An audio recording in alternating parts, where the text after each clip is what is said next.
Οικογένεια της καρδιάς μου, καλησπέρα σας. Είμαι η Εύα και σας καλωσορίζω όλους στο κανάλι μου Εύα Ταρό Αυτογνωσία και Αυτοβελτίωση. Εδώ που παρεούλα κάνουμε μια πολύ όμορφη διαδρομή, γνωρίζουμε τον εαυτό μας καλύτερα, διεκδικούμε την ευτυχία. Γιατί οι κάρτες Ταρό είναι ένα εξαιρετικό εργαλείο αυτογνωσίας. Και αυτοβελτίωσης φυσικά. Όταν έχουμε αυτογνωσία, έρχεται και η αυτοβελτίωση. Σας ευχαριστώ πάρα πολύ για τις εγγραφές σας, για τα like, για τα σχόλιά σας.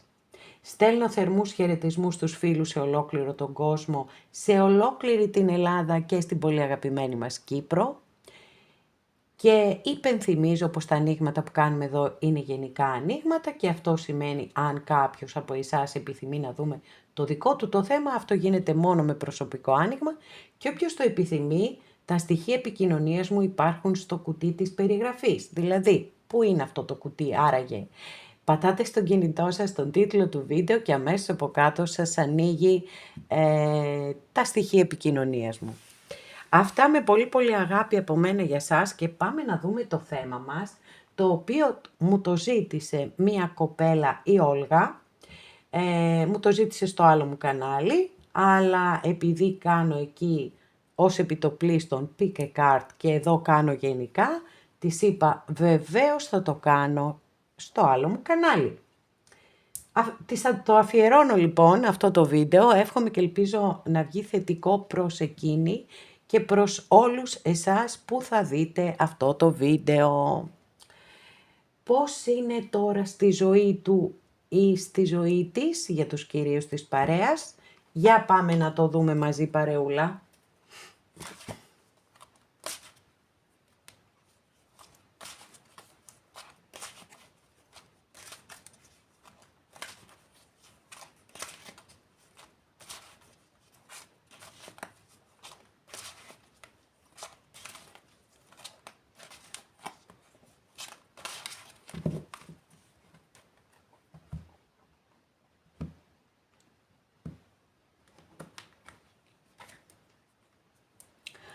Πέντε πεντάκτηνα. Κάρτα βάσης και αυτό το πρώτο μήνυμα που παίρνω εδώ από αυτή την κάρτα είναι ότι έχουμε να κάνουμε πιθανότατα με μία μη κοινωνικά αποδεκτή σχέση. Κοινωνικά, θρησκευτικά, οικογενειακά, εν πάση περιπτώσει εμπόδια, πολύ σοβαρά εμπόδια εδώ.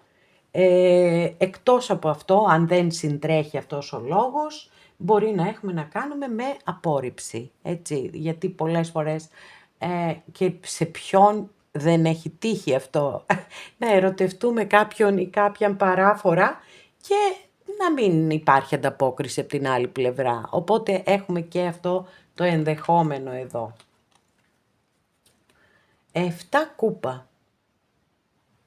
Το 7 κούπα είναι μια κάρτα που πραγματικά θέλει ιδιαίτερη προσοχή για το λόγο του ότι είναι μια κάρτα ονειροπόλησης. Πολλαπλών σκέψεων, πολλαπλών επιλογών. Υπάρχει μια ταξία, ένα χάος μέσα στο μυαλό μας. Και μπορεί να σκεφτόμαστε πάρα πολλά πράγματα ή μπορεί να ονειρευόμαστε πάρα πολλά πράγματα και να μην αποφασίζουμε ποτέ να τα πραγματοποιήσουμε. Βέβαια, εδώ επειδή κάνουμε ένα αισθηματικό άνοιγμα, να εστιάσω κυρίως σε αυτό, δηλαδή πολλές φορές, γιατί η κάρτα αναφέρεται και στις προβολές. Προβολές είναι αυτό που κάνουμε οι άνθρωποι, να προβάλλουμε σε έναν άλλον άνθρωπο χαρακτηριστικά, συναισθήματα, οτιδήποτε, τα οποία εμείς επιθυμούμε να έχει προς εμάς. Και δεν αφήνουμε τον άλλον άνθρωπο να μας δείξει την προσωπικότητά του, τα συναισθήματά του, το χαρακτήρα του. Παραφτιάχνουμε μέσα μας κάτι όμορφο, ιδανικό, παραμυθένιο Και βέβαια όταν συνειδητοποιούμε την πραγματικότητα, ποιο είναι το αποτέλεσμα? Να πληγωθούμε πάρα πολύ. Γιατί δεν ανταποκρίνονται στην πραγματικότητα αυτά που εμείς έχουμε πιστέψει. Είναι λοιπόν πάρα πολύ σημαντικό να αφήνουμε τους ανθρώπους να μας δείχνουν το χαρακτήρα τους, τις προθέσεις τους προς εμάς. Ακριβώς γιατί πρέπει πάντα να προστατεύουμε τον εαυτό μας. 3 μπαστούνι. Άλλη μια κάρτα εδώ, η οποία μου λέει πάνω κάτω το ίδιο πράγμα, όπως και το 5 πεντάκτηνο. Σίγουρα το 3 μπαστούνι δεν είναι μια θετική κάρτα για τα αισθηματικά, γιατί είναι η κάρτα των ανοιχτών σχέσεων, των ανθρώπων που δεν είναι συντονισμένοι μεταξύ τους, δηλαδή εσείς μπορεί να θέλατε μια κανονική σχέση, είμαστε ζευγάρι, είμαστε μαζί, και η άλλη πλευρά να ήθελε να είναι μαζί σας, αλλά χωρίς δεσμεύσεις, χωρίς υποχρεώσεις, και άμα τύχει και κάτι καλύτερο να πάει και προς τα εκεί και ούτω καθεξής. Και επίσης η κάρτα μπορεί να δηλώνει και σχέσεις εξ αποστάσεως και την ύπαρξη τρίτου προσώπου βεβαίως, έτσι, γιατί είναι τριάρι και τα τριάρια στην ταρό πολλές φορές υποδεικνύουν την ύπαρξη τρίτου προσώπου. Είτε εσείς είστε το τρίτο πρόσωπο, είτε ο άλλος άνθρωπος είναι το τρίτο πρόσωπο. Άρα λοιπόν αμέσως εδώ είδαμε θέματα. Για να δούμε τώρα τι άλλο θα δούμε και πώς είναι στη ζωή του ή στη ζωή της αυτή την περίοδο.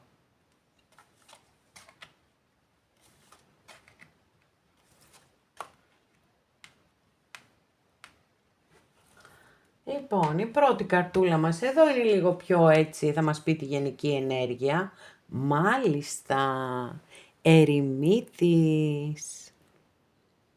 Αστρολογική αντιστοιχεία με το ζώδιο της Παρθένου. Εδώ λοιπόν, να ξέρετε ότι ο άνθρωπος αυτός νιώθει απέραντη μοναξιά. Αυτή είναι η ενέργεια που πλανάται επάνω του, επάνω της και μέσα τους. Μέσα τους βέβαια πρωτίστως, έτσι. Λοιπόν, θεωρώ ότι λείπεται πολύ από την άλλη πλευρά. Πάμε να δούμε τα συναισθήματα που έχει ο άνθρωπος αυτός προς εσάς. 10 πεντάκτηνο. Το 10 πεντάκτηνο είναι μια εξαιρετική κάρτα, όμως, επειδή συνδέεται παραδοσιακά με την οικογένεια, μάλλον συνδέεται με την παραδοσιακή οικογένεια, για να το πω πιο σωστά, καθώς επίσης είναι και μια συντηρητική κάρτα. Τα πεντάκτηνα έχουν συντηρητισμό. Οπότε δεν ξέρω αν εδώ υπάρχει οικογένεια, παιδιά. Θα το δούμε μέχρι να ολοκληρώσουμε το άνοιγμα.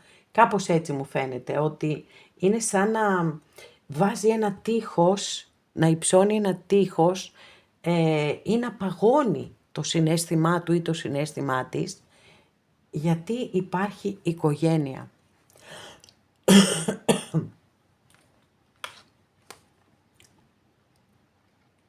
Τι σκέφτεται? 6 πεντάκτηνα. Αυτό που σκέφτεται σίγουρα είναι ότι η σχέση σας δεν ήταν ισορροπημένη, ότι πιθανότατα εσείς δίνατε πολύ περισσότερα, παίρνατε πολύ λιγότερα ή το αντίστροφο αναλόγως στην κάθε περίπτωση, γιατί δεν μπορώ να γνωρίζω τις συνθήκες ακριβώς, έτσι. Είτε εσείς πάντως είτε η άλλη πλευρά δεν μπορούσαν να προσφέρουν αυτά που πρέπει σε μία σχέση, και αυτό είναι πολύ συνειδητό, έτσι, και μπορεί να επιφέρει, αν δηλαδή δεν μπορούσε να σας προσφέρει αυτά που σας αξίζουν, είναι πάρα πολύ πιθανό να νιώθει έτσι άσχημα, να νιώθει και τύψεις, αλλά για να δούμε παρακάτω τι θα γίνει εδώ. 3 σπαθί, Εντάξει, να ξέρετε ότι φάνηκε βέβαια την πρώτη κάρτα που ανοίξαμε εδώ από τον Ερημίτη. Δεν είναι και τόσο καλά, έως και καθόλου καλά μπορώ να πω μακριά σας, έτσι δεν το συζητάμε. Οι σχέσεις του δηλαδή με τους άλλους ανθρώπους είναι πάρα πολύ δύσκολες, έως και ψυχρές. Γιατί ένας άνθρωπος έτσι που έχει πληγωθεί πολύ εξαιτίας του ότι δεν μπορεί να είναι με τον άνθρωπο που θέλει, μετά αρχίζει και έχει περίεργες συμπεριφορές, ακόμα και σε ανθρώπους που δεν του φταίνε, έτσι, ή δεν τις φταίνε.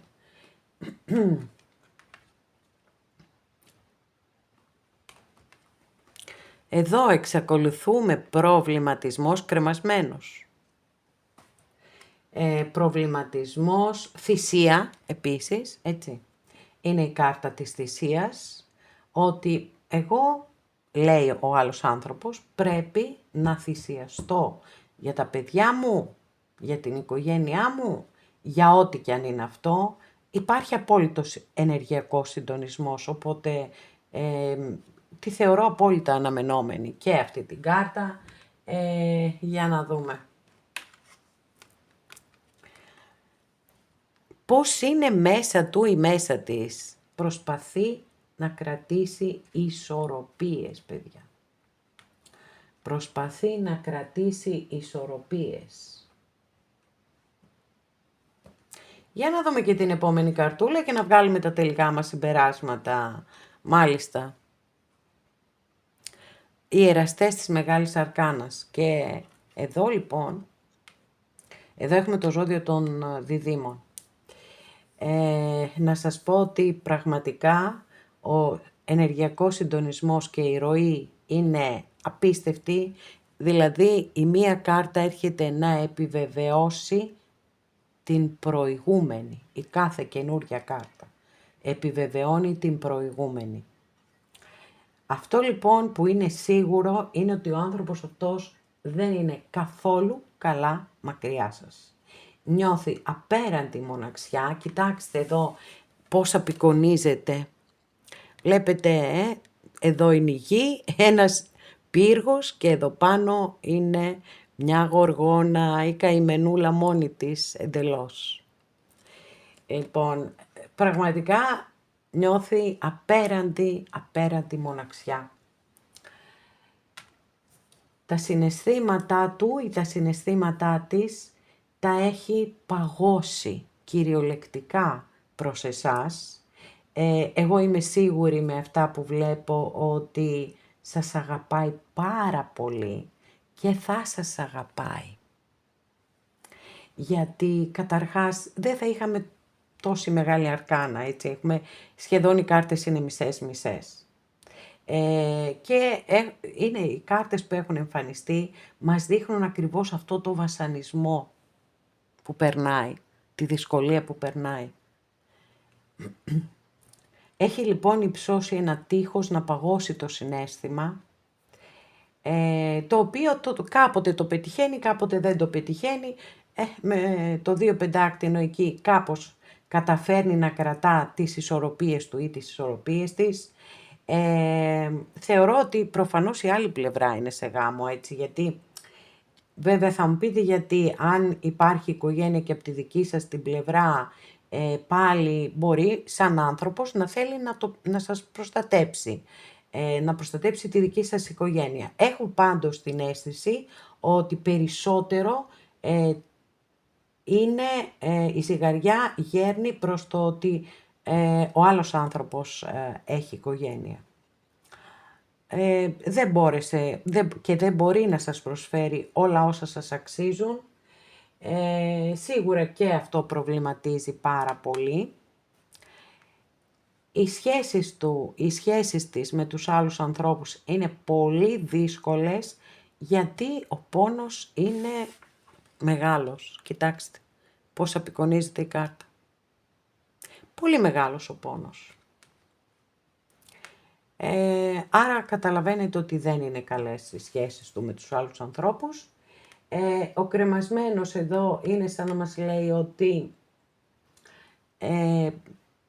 είναι σε μία φάση που προβληματίζεται μεν πάρα πολύ, σκέφτεται,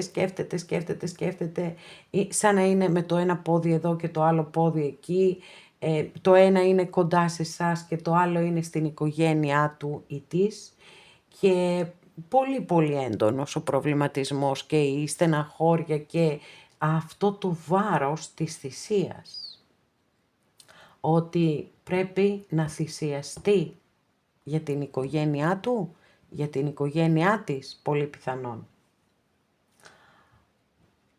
Τα καταφέρνει όμως, αν και με πολύ μεγάλο κόπο, να κρατήσει ισορροπίες και με τους εραστές εδώ,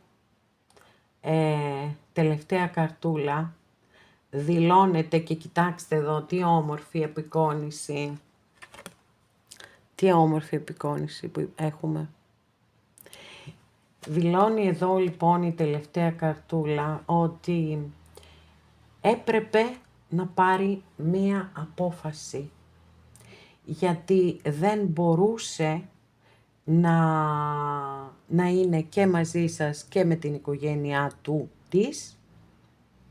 Μία πολύ δύσκολη απόφαση, ίσως και την πιο δύσκολη απόφαση που έχει πάρει στη ζωή του ή στη ζωή της, όμως δεν γινόταν διαφορετικά. Άρα, εν κατακλείδη, σας λέω ότι, γιατί δεν το δηλώνει μία κάρτα, αλλά σχεδόν όλες, ότι δυσκολεύεται πάρα πολύ μακριά σας, λείπετε απεριόριστα και παλεύει να μπορέσει να ισορροπήσει και να συνεχίσει παρακάτω τη ζωή του ή τη ζωή της. Αυτά εδώ, αγαπημένες και αγαπημένοι, οικογένεια της καρδιάς μου. Σας ευχαριστώ πάρα πολύ που είστε κοντά μου και με παρακολουθείτε. Μέχρι την επόμενη φορά να είστε όλοι καλά και ευλογημένοι.